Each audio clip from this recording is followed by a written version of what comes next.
Hi everyone, আসসালামু আলাইকুম। সবার কি অবস্থা, কেমন আছেন?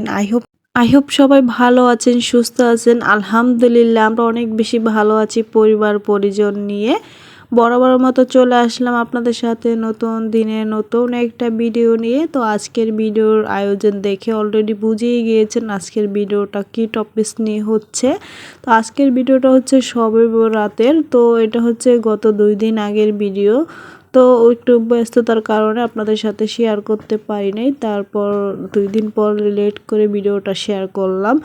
এখানে হচ্ছে 3 কেজি গরু মাংস আনা হয়েছে আজকে বাজার থেকে। আর এই গরু মাংসটা একদমই ফ্রেশ ছিল আর অনেক সুন্দর ছিল।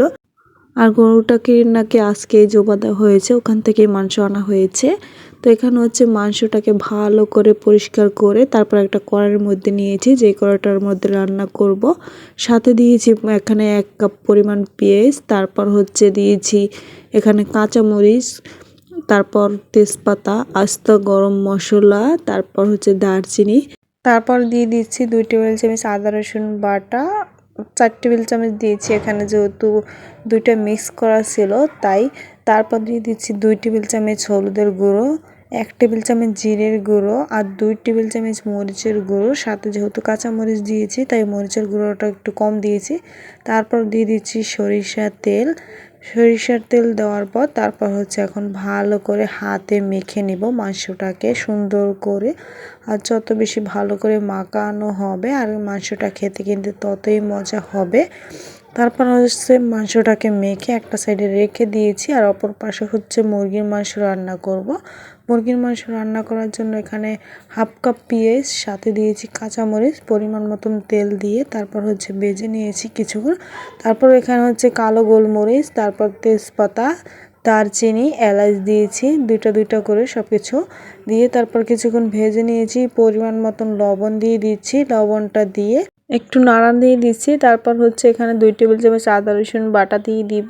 তারপর কিছুক্ষণ মশলাটাকে ভেজে নিব যাতে আদা রসুনের কাঁচা গন্ধটা চলে যায়। তারপর হচ্ছে পরিমাণ মতো এখানে পানি দিয়ে দিব মশলাটাকে কষানোর জন্য।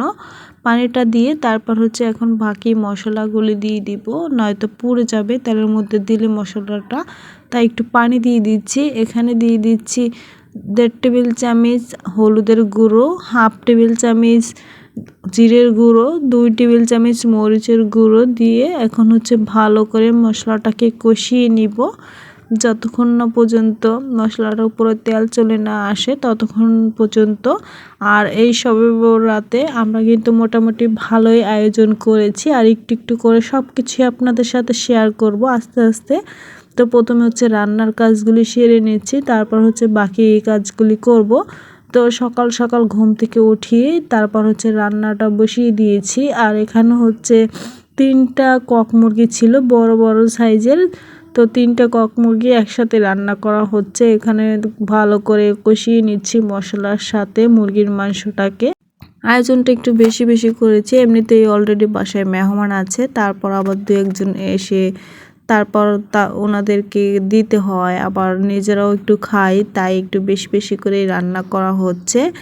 আর ওপর পাশে হচ্ছে গরুর মাংসটা বসিয়ে দিয়েছি বড় একটা হাঁডির মধ্যে, সাথে হচ্ছে মুরগির মাংস, 2টা রান্না একসাথে হচ্ছে। তো এই 2টা রান্না করার পর তারপর হচ্ছে হালুয়া বানাবো, বুটের হালুয়া, সুজির হালুয়া। তো নর্মালি সবসময় আগের দিনে বানায় রাখা হয়, তো এবার আর আগের দিন বানানো হয়নি, এবার কদরের দিনেই বানানো হচ্ছে। তো গরু মাংসটাকেও ভালো করে কষিয়ে নিচ্ছি ঢাকনা মোড়া দেওয়ার পর। অনেকটাই পানি বের হয়েছে, ওই পানিটার মধ্যে অনেক সময় ধরে ভালো করে কষিয়ে নিয়েছি মাংসটা। এখানে কিন্তু 80% মতো মাংসটা সিদ্ধ হয়ে গিয়েছে। আর মাংসটা সিদ্ধ হতে একদমই সময় লাগে না, যেহেতু মাংসটা অনেক ফ্রেশ ছিল, বললাম না অনেক ভালো ছিল।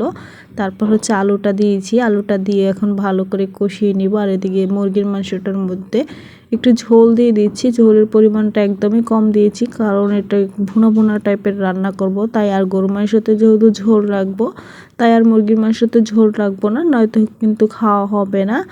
তবু কষানোর পর তারপর হচ্ছে পরিমাণ মতো একটু পানি দিয়েছি জাস্ট মাংসটা সিদ্ধ হওয়ার জন্য। ওই মাংসটাও কিন্তু অলরেডি 50% মতো সিদ্ধ হয়ে গিয়েছে। তারপর হচ্ছে ঢাকনাটা মোড়া দিয়ে দিচ্ছি। এর মধ্যে কিন্তু অফ ক্যামেরা 2টা রান্নাই ডান। তারপর হচ্ছে বুটের হালুয়াটা রান্না করে নেব। বুটটা সারা রাতের মতো ভিজিয়ে রেখেছিলাম। তারপর হচ্ছে এখানে মিল্ক দিয়ে দিচ্ছি গরুর।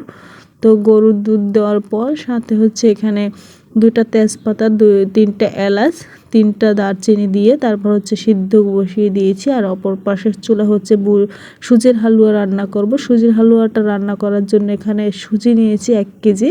1 কেজি সুজিটাকে এখন ভেজে নিব কড়াইয়ের মধ্যে। চুলার আঁচটা একদমই লোতে আছে, লোতে রেখে সুজিটাকে ভেজে নিব লাল করে। আর সুজিটাকে কিন্তু অবশ্যই ভেজে নিতে হবে, নয়তো কিন্তু হালুয়া খেতে একদমই ভালো লাগবে না। একটু সময় করে আর বারে বারে কিন্তু এটা লাড়ালাড়ি অবস্থায় রাখতে হবে, নয়তো কিন্তু লেগে যাবে তলায়। আর চুলার আঁচটা কিন্তু একদমই মিডিয়ামে রাখতে হবে। তারপর হচ্ছে নামায় নিয়েছি ভেজে নেওয়ার পর। তারপর হচ্ছে এখানে ঘি দিয়ে দিচ্ছি। তো দেখুন কতগুলি ঘিটা অবশ্যই এখানে পরিমাণে বেশি দিতে হবে, নয়তো কিন্তু খেতে একদমই ভালো লাগবে না। তো এখানে হাফ কাপের মতো ঘি দিয়েছি। ঘিটা দেওয়ার পর তারপর হচ্ছে এখানে 2টা তেজপাতা, 3টা এলাচ, তারপর হচ্ছে 4টা দারচিনি, তারপর কিশমিশ দিয়েছি সাথে অনেকগুলি। অবশ্যই এটার মধ্যে কিশমিশ দিতে হবে। হালুয়াটা যখন রেডি হয় খাওয়ার সময় কিশমিশটা যখন দাঁতের নিচে পড়ে তখন কিন্তু খেতে খুবই ভালো লাগে। তারপর হচ্ছে কিছুক্ষণ ভেজে নেওয়ার পর তারপর হচ্ছে ঘির মধ্যে এখন হচ্ছে সুজিটাকে দিয়ে দিচ্ছি। সুজিটাকেও ঘির সাথে কিছুক্ষণ ভেজে নিব। অবশ্যই এটা ভালো করে আবারও ভেজে নিতে হবে। তো আগেতে ভেজে নিয়েছি, আবারও ভেজে নিচ্ছি ঘির মধ্যে। ভেজে নেওয়ার পর তারপর হচ্ছে দিয়ে দিব। তারপর দিয়ে দিচ্ছি এখানে পানি পরিমাণ মতন সুজিটাকে সিদ্ধ হওয়ার জন্য। পানিটা দিব আর আস্তে আস্তে করে নাড়তে থাকবো, নয়তো কিন্তু সুজিটা লেগে যাবে। তারপর হচ্ছে নর্মাল পানি দিয়েছি, অবশ্যই এটা নর্মাল পানি দিতে হবে।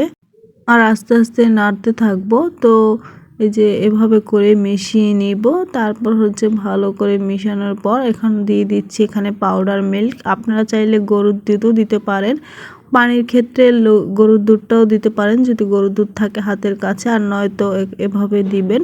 তো পানিটা দেওয়ার পর তারপর হচ্ছে এখানে বড় সাইজের চামচ দিয়ে 2 চামচ দিয়েছি পাউডার দুধ, সাথে দিয়েছি পরিমাণ মতন চিনি আর হালকা একটু লবণ দিয়েছি, একদমই কম লবণের পরিমাণটা, কারণ যেহেতু এটা মিষ্টির জিনিসের মধ্যে লবণ বেশি হলে খেতে কিন্তু একদমই ভালো লাগে না।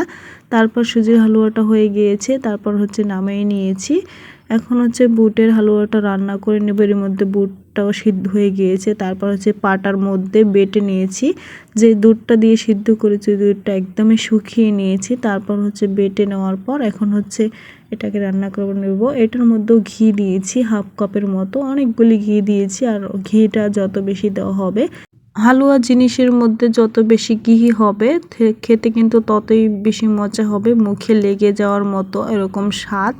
তো সুজি আর বুট যেটাই হোক না কেন অবশ্যই ঘিটা দিতে হবে, নয়তো কিন্তু টেস্ট একদমই ভালো আসবে না।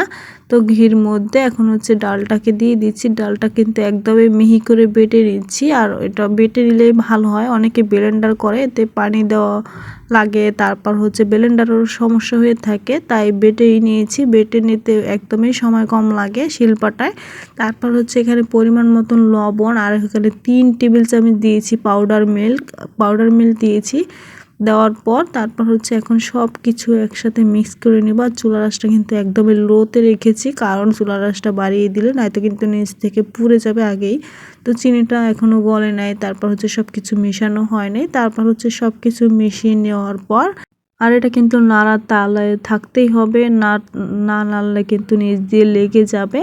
তো অবশ্যই বারবার নাড়া নিতে হবে। তারপর হচ্ছে এখানে কিশমিশ দিয়েছি হাফ মুঠের মতো, মানে আমার মুঠের মধ্যে যতটুকু কাটে ওইগুলি অতগুলি কিশমিশ দিয়েছি। আর কিশমিশ দিলে কি হালুয়ার মধ্যে খেতে ভালো লাগে।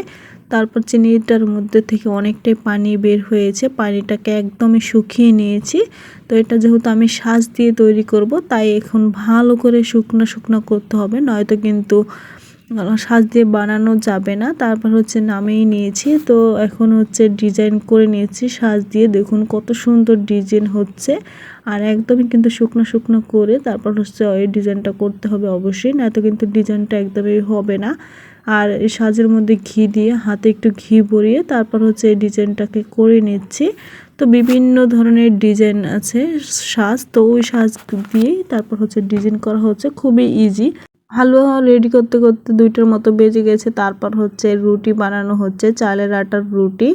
তারপর সন্ধ্যা হয়ে গিয়েছে, সন্ধ্যার দিকে আমরা হচ্ছে সবাই ইফতার রেডি করে ইফতারি নিয়ে বসে আছি। তারপর হচ্ছে আইজানের পর আমরা ইফতার করে নিয়েছি। তো এই ছিল আজকের ভিডিওটা। আজকের মতো ভিডিওটা এখানে বিদায় নিয়েছি। আল্লাহ হাফেজ।